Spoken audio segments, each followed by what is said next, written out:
You wanted the best. You've got the best podcast. The hottest podcast in the world. The Chris Voss Show, the preeminent podcast with guests so smart you may experience serious brain bleed. The CEOs, authors, thought leaders, visionaries, and motivators. Get ready. Strap yourself in. Keep your hands, arms, and legs inside the vehicle at all times, because you're about to go on a monster education roller coaster with your brain.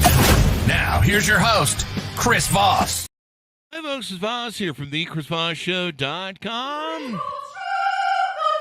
There you go, ladies and gentlemen. Our latest Things That Makes It Official. Welcome to the big show. As always, for 16 years and over 2,000 episodes, we bring you the Chris Voss Show. All the smartest people, the brightest minds on the show. Of course, I'm just the idiot with the mic. That's why we have guests here, folks. So we have smart people on the show. Go to goodreads.com/Chris Voss, LinkedIn.com/Chris Voss, Chris Voss 1, the TikToking, and Facebook.com to see all the places we are over there on the Facebookery of Mark Zuckerberg. Today we had an amazing young lady on the show. We're going to be talking about her hot new book that she has that came out April 15th, 2024. It's called The Sower of Blackfield, inspired by the true story of an American in Nazi Germany. Katherine Koch is on the show with us today, and we'll be talking to her about her latest book and all the stuff that went into it. She is an amazing young lady, as I find her bio here, who describes herself as a Renaissance woman. By day, she is a graphic designer, professional web developer, and digital marketing expert with over 20 years of experience. By night, she is an independent scholar and writes historical fiction novels. By 2023, she graduated summa cum laude at Kent State University with a degree in computer science and is a member of the Phi Beta Kappa Nu of Ohio. I don't know why I brain farted that. Nu of Ohio. Do I have that pronounced correctly? Yes. There you go. She currently lives in San Antonio, Texas, works as a web administrator and developer for an AI company in Austin. There you go. Wow. Katherine, welcome to the show. How are you? Thank you for having me. There you go. Give us a .com. Where can people find you on the interwebs? I'm at katherinekoch.com. It's KATHERINEKOCH.com. And I mean, there's like a billion ways to spell Catherine, and Cook, there's like so many different ways to pronounce that. So that's why I actually spell it out. So there you go. So give us a 30,000 overview. What's inside your new book? So what I discovered, it was all the way back in 2003, 2004, basically around 20 years around this time. Mm-hmm. I discovered that I had a relative who was an American missionary who witnessed the rise and fall of Nazi Germany behind enemy lines. Mm-hmm. And he is responsible for saving this small Bavarian town of Schwarzenfeld, Germany. Mm-hmm. And I mean, when I first heard this, I mean, it just floored me, and what was amazing is we had never heard this in my family. This was like, this like totally, it totally caught us by surprise. Mm-hmm. And so, I mean, I can tell you the story of how we discovered it, and I can also tell you the story of like it was basically a 20-year research effort, in all of this. So yeah, and I'll kick it off by telling you like how we found out about it. Yeah. So, I mean, our relative never said anything about this. And, I have to suspect that maybe the reason why was because he figured that, I mean, so many people had suffered and died in the Holocaust. What is saving one town, compared to that? All it is just self-glorification when so many other people have suffered so much. And so I think he came back to the United States and just basically said nothing. And a lot of, if you don't mind me interrupting, yeah, we had a please. lot of Jewish people and books on the Jewish people who came from the Holocaust and post-Germany. A lot of them did that. A lot of them they just went back to normal lives. They didn't talk about it. They didn't discuss it. Partially, probably because of the horror of it, and they wanted to move on. But yeah, a lot of the people from that generation did that. Yeah, exactly. Mm. And so, anyhow, I mean, the way that we found out about it, it was totally by accident and coincidence. There was this World War II veteran that we'd never met, had no idea this guy existed. His name was Ed Pancoast, and yeah, he had served over in Germany during the war, and he had made friends with this couple over in Schwarzenfeld, Germany, where all of this happened. And they, just out of, pure politeness, they never discussed the war. So I mean, they met like year after year after year, and so many times, I mean, they just kept the conversation very polite, never went back into that dark period. But around the year 1997, they decided, let's actually talk about this. And this woman who lived in Schwarzenfeld, she was there during these events, and she told this World War II veteran Ed Pancoast, yeah, there was this American who saved our town. And I mean, this guy was just like, he was just so amazed that an American would save Germans against the American army, and so he came back to the United States, and he was just electrified by this. He did everything that he could to try to find our family. And Wow. what ended up happening is, I mean, he collected like the very beginnings of the research that we ended up using, and he sent all of this to the Sharon Genealogical Society, Sharon, Pennsylvania, which is where our family is actually originating. And so somebody from the Sharon Genealogical Society said, "Oh my God, this is amazing!" And they put an article in the newspaper in the Sharon Herald. Mm. And we just happened to be visiting my grandparents, on my mother's side, and my grandfather's reading the newspaper, and he says, "Has anybody ever heard of Father Victor Cook? Did you know that he saved a town?" That's how we found out. It was just like this pure coincidence. And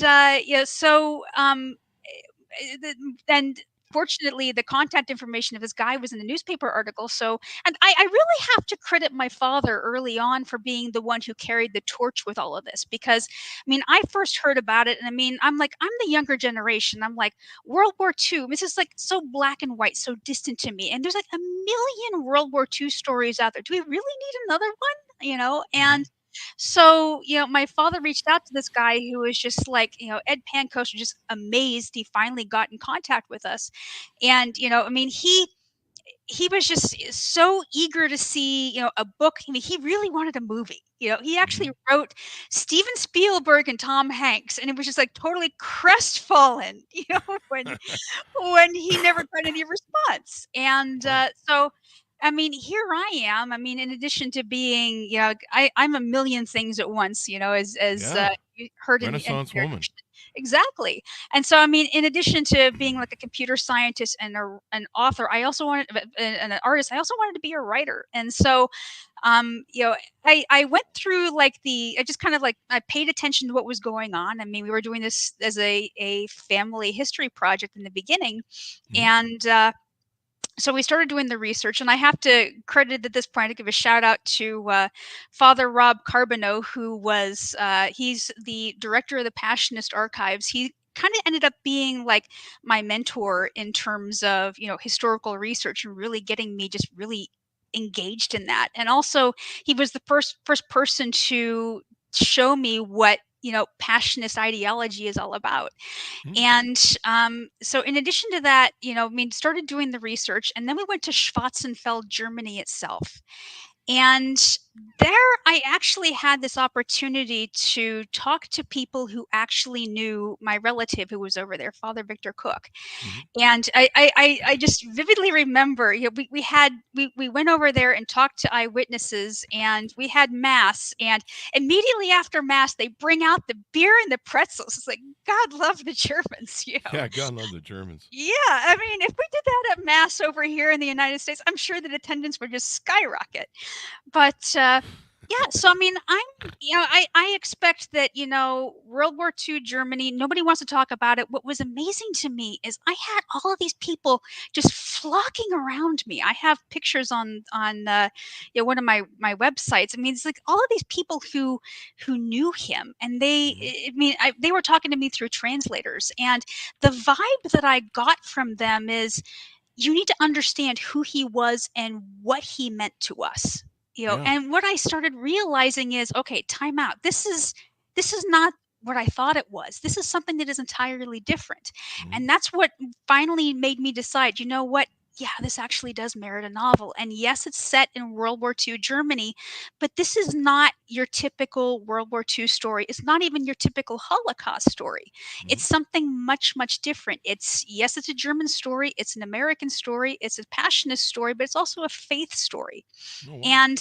And when you really get into the nitty-gritty of the history, you start realizing something very different happened here, in this little town of Schwarzenfeld. So Mhm. what I want to do is I want to kind of give you an overview of the history that really explains just how different this was. And Mhm. I'm not going to, this is all just a teaser because you really have to read the novel to really see like the experience of it. Mhm. So, yeah. So, the first thing to understand is what was he doing over there to begin with?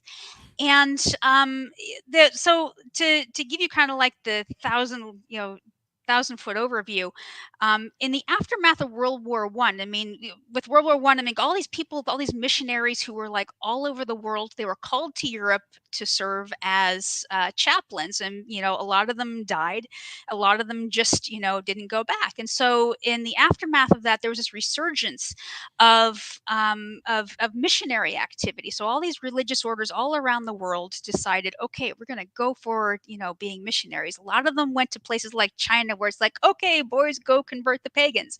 And Father Victor, my relative, decided he wanted to go to Germany.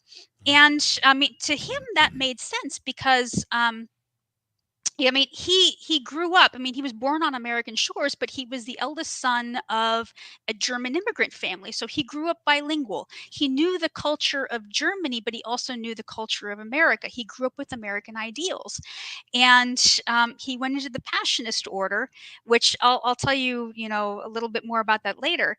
And he sees the suffering of his ancestral homeland in Germany, and he decides Germany is where I want to go.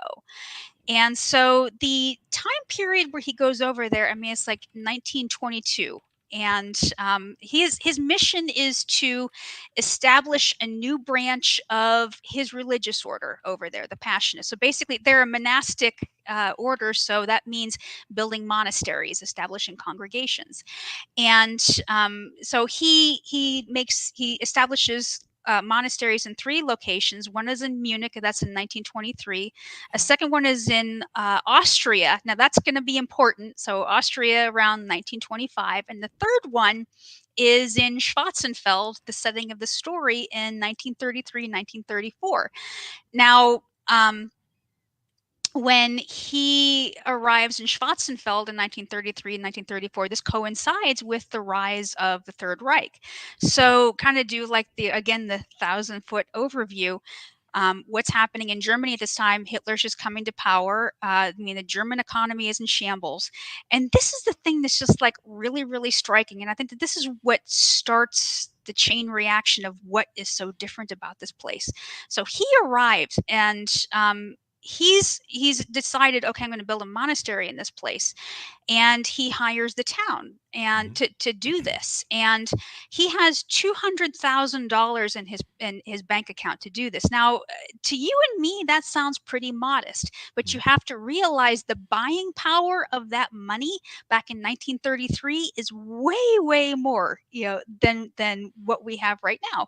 So Mhm. you can actually go to a website, officialdata.org, and compute like what was the buying power of $200,000 in 1933, and it ends up being $4.8 million.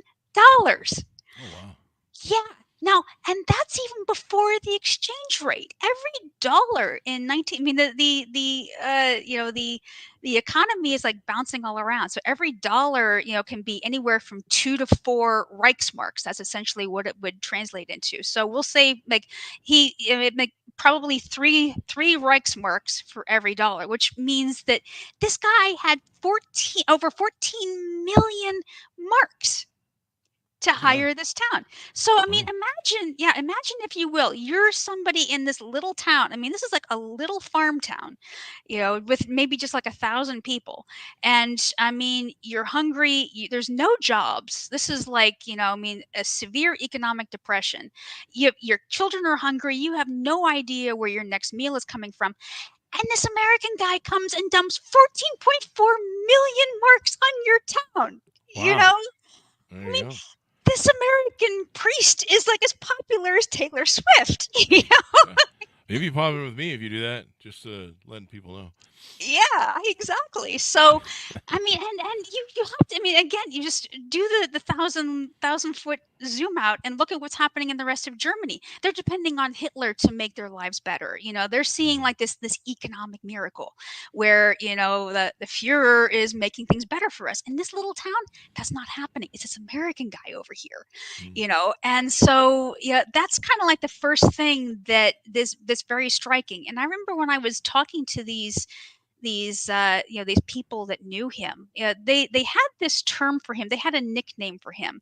They called him our Provinci, Mm. and he's and what that is, his title is provincial. He's the provincial of this Oh, okay. this province that he's creating. So they call him the Provinci, and it's not just the Provinci; it's our Provinci.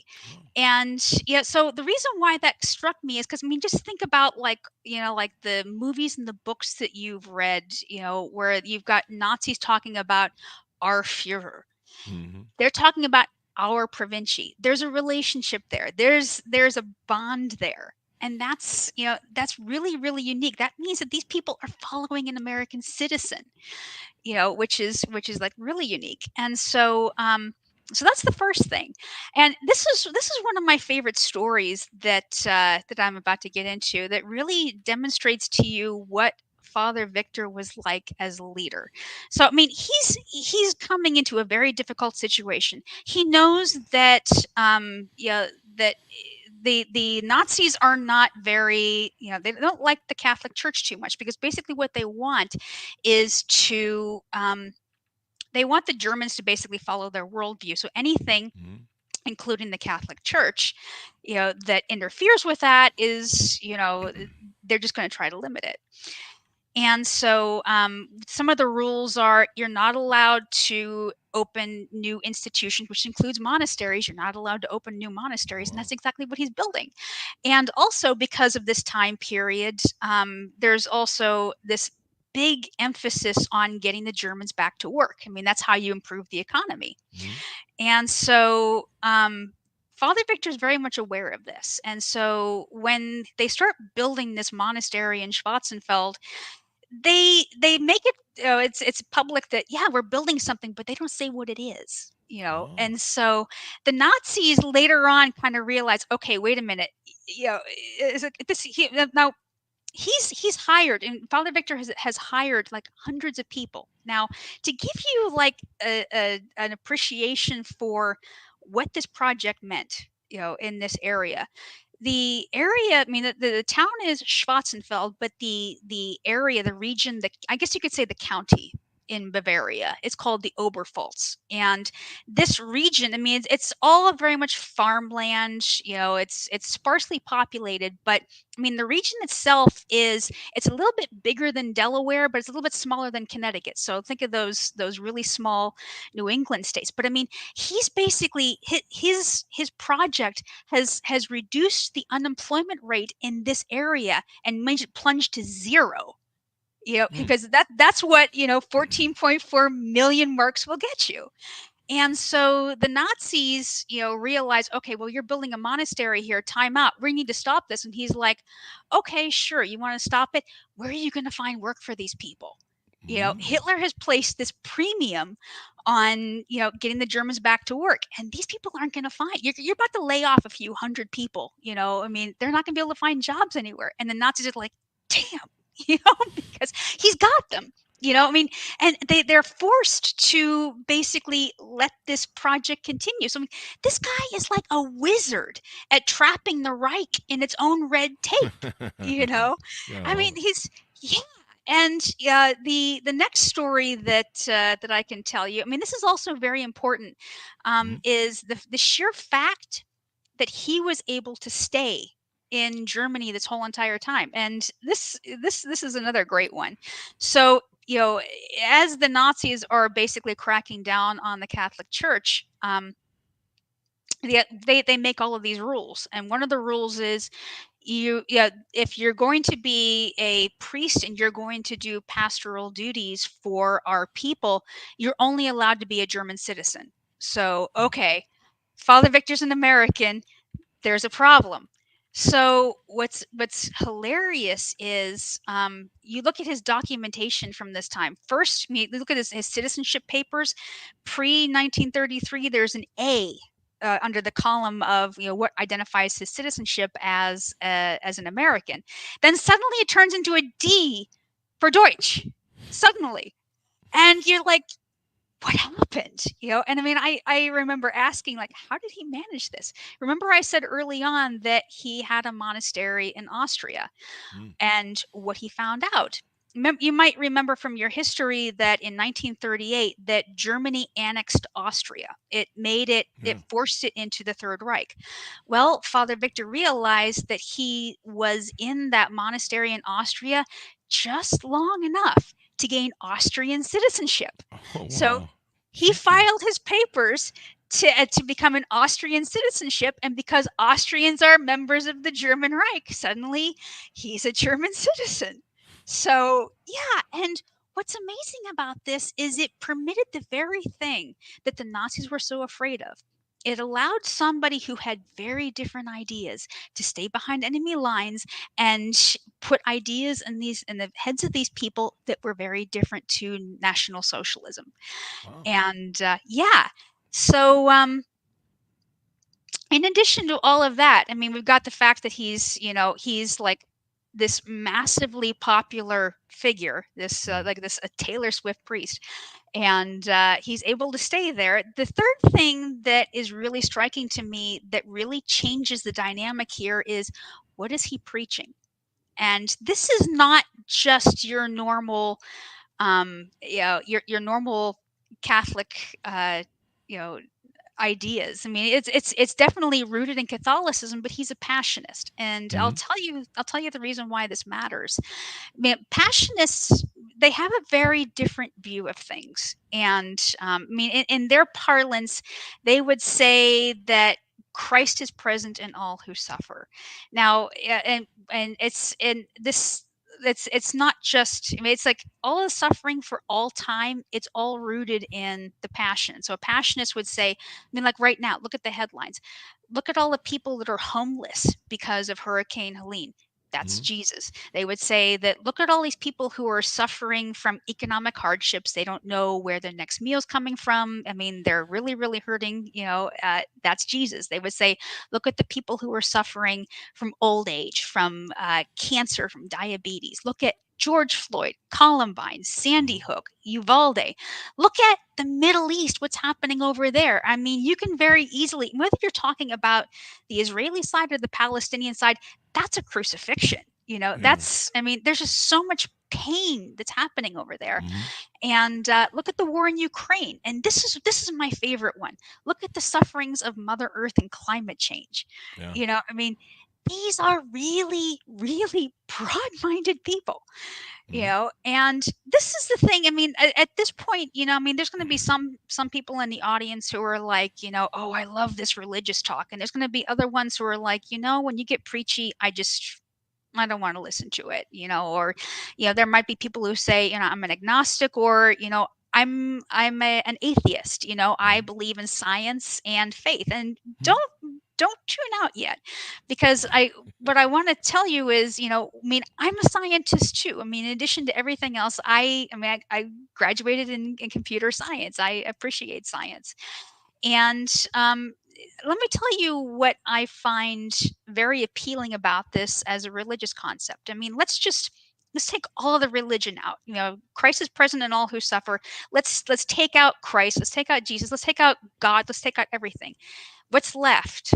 All who suffer. Mhm. This is the concept that stands alone. I mean, it's a logical concept. I mean, it's a statement that makes sense. It's our common ground as human beings, Yeah. and you can even be an atheist and you have to say, yeah, we all suffer. We're all going through something. I mean, it's self-evident, Hmm. and it's like basically all that this is saying is if you meet the scientific definition of life, you're in the Hmm. club.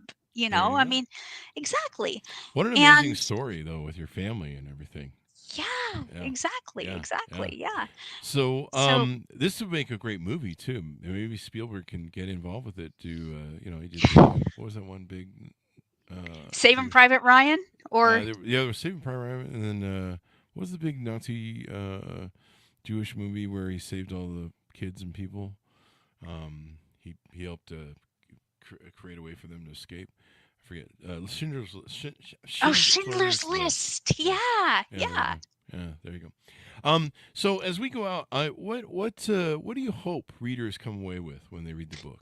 Well, you see, I think what I want people to realize is, I mean, especially right now, we're living in such a divided age, and I Mm-hmm. think that this whole message, I mean, as much as I say that, you know, I mean,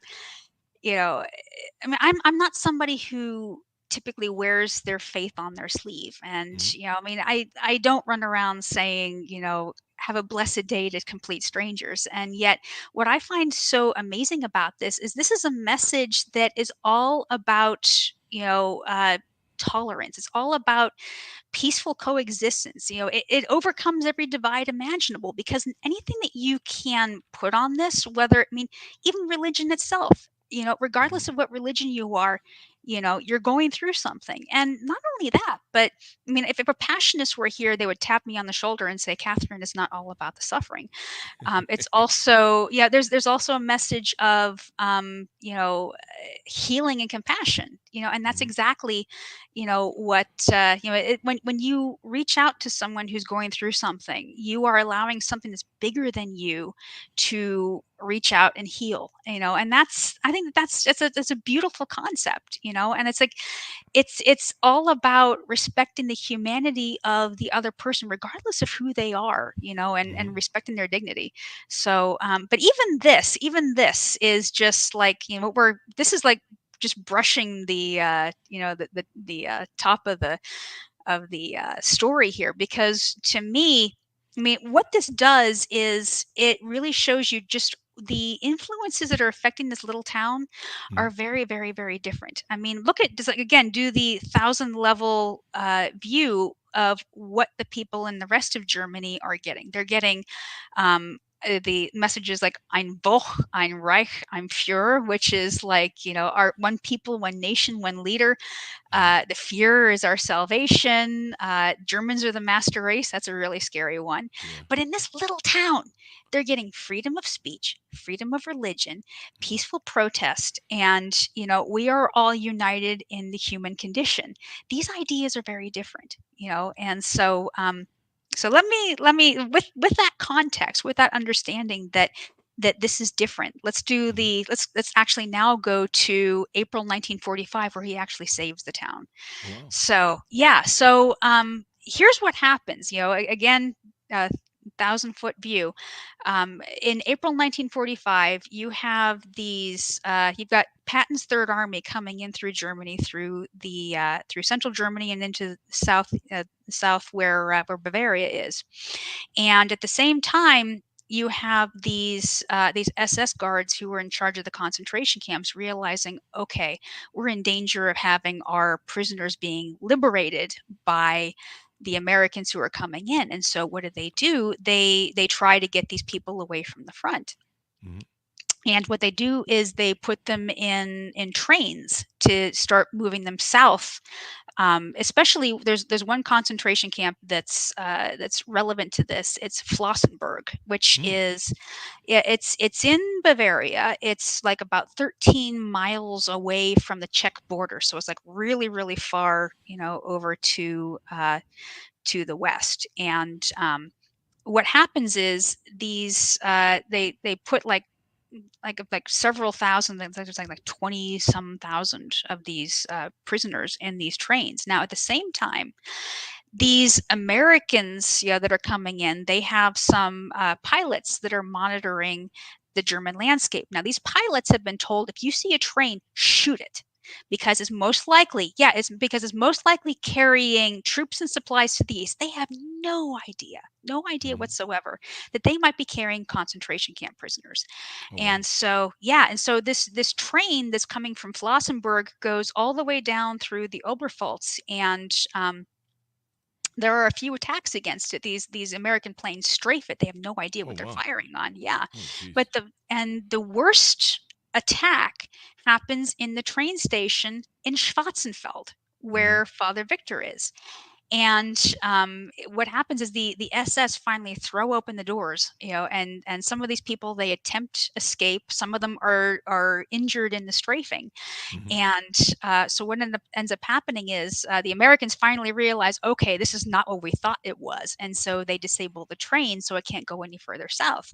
Wow. And meanwhile, the SS, I mean, they realize, there's some of these prisoners who have died in the attack outright. There's a lot more that cannot walk on foot, and so they Oh. end up shooting Hmm. anyone who can't walk on foot. And Jesus. yeah, I mean, it is a brutal bloodbath. And so they start death marching the survivors of this. They end up death marching them through Schwarzenfeld, which that is a real experience for the people who live there, especially when you're being told Christ is present in all who suffer. You can only imagine what's going through those people's heads. Hmm. And so they leave behind this massive bloodbath. I mean, like Hmm. 140 bodies in the train station, Jesus. and this leaves the town administrators with a real problem, because they realize that, hey, the Americans are about to arrive any hour now. And so they basically try to hide these bodies, and I won't provide a spoiler here. I'll just say Yeah, they you try to want to do it. definitely leave something for the readers. Yeah. Yes, exactly. So they try to hide them in the worst way possible. Huh. And the Americans get there, and they discover the remains of this, and they are just incensed. Now, Hmm. these are men who, these divisions that came through with Patton's Third Army, they are the 11th Armored Division and the 26th Yankee Division. What happens is, this is the spearhead. They need to move really, really fast. So the Armored Division comes in first and takes over the town and implements martial law, and then they move on.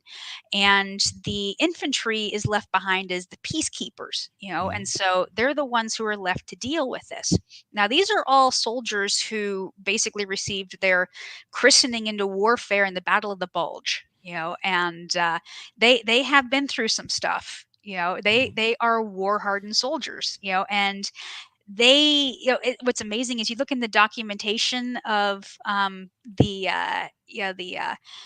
uh, the people here, the Americans, and it's like they're always talking about the Nazis of the town, Hmm. and yeah, and I have to give another shout out here to another colleague that I ran into, or I guess he actually found me. It's Dr. Christopher Mariello from Salem State University. Hmm. He's a history professor who is researching these cases where Americans discovered these atrocities that were being committed by the Germans, especially with the Flossenburg Death March. And he's the currently the director for the Center of the Holocaust and Genocide Studies. And Hmm. so he actually tracked, I think, like 75 cases of where Americans discovered these atrocities were being left behind. But what's unique about Schwarzenfeld is, this was the only case where the Americans decided. I mean, the American commander was like so incensed, he said, "Okay, you know what? I'm going to shoot the Germans here. Hmm. They're all Nazis. They're all Nazis." That was his assumption. They're all Nazis. They are guilty of this. He has no idea at all that something very unique has taken place in this town. He has no idea that there's an American here who has really been their moral compass. And so Father Victor marches out and defends these people. Wow. And yeah, and this commander says, he gives his deadline. I'm going to give you 24 hours, 24, to you need to dig up these people, wash them, don't clothe them in donated clothing, construct caskets. Now this is wartime Germany, where I mean you don't have nails. Wood Mm-hmm. and nails are in very short supply, and you need to dig a grave trench, and you need to hold a funeral ceremony only in 24 hours. Otherwise, I'm going to shoot these people. I'm going to Wow. shoot all these German men, and between ages 16 and 60. And the reason why that's relevant is because in the later years of the war, Hitler and the Nazis called up a militia, and they said, we're gonna. I mean, we've got our normal military age, but everybody that's between 16 and 60 on the home front, you need to take up arms and defend Germany. And so that's why they decided to include everybody between 16 and 60 in this. Mm-hmm. And Father Victor marched out and said, "Wait a minute, time out. You need to understand something. These are my people. This is my flock." And Wow. I they don't follow Hitler, they follow me. Wow. And what he succeeded in doing is he got the deadline extended to 48 hours. So he and this is essentially how he saved the town. So he Wow. basically he mobilized, I mean, every citizen, every man, woman, and child. I mean, the kids were out looking for nails. The women are in the carpentry shops. I mean, these are probably women who have never held a hammer in their lives, and Mm-hmm. yet here they are, hammering coffins together to save their husbands and fathers and brothers and whatever. And then the men are, they're digging up these bodies and digging a grave trench. So I mean, everybody is just subjected to this very exhausting, very draining, very just emotionally traumatizing event. But he succeeds in getting that town saved without a bullet fired. So Wow. That's yeah. pretty And amazing. This is going to be a great story for people to read. yeah, yeah. Yeah. Yeah. So, and to me, I mean, the first two-thirds of the story, it's all about how did he inject these all of this American idealism and all of this passionist ideology? How did he inject this into the town? Into their town culture. How did they process it? How Mm-hmm. did it actually make them aware of the racism Mm-hmm. and the oppression that they were living under? And how did it change them? So I Mm-hmm. mean, that to me is kind of like that's the major power of the story, is actually exploring that, and that was fun.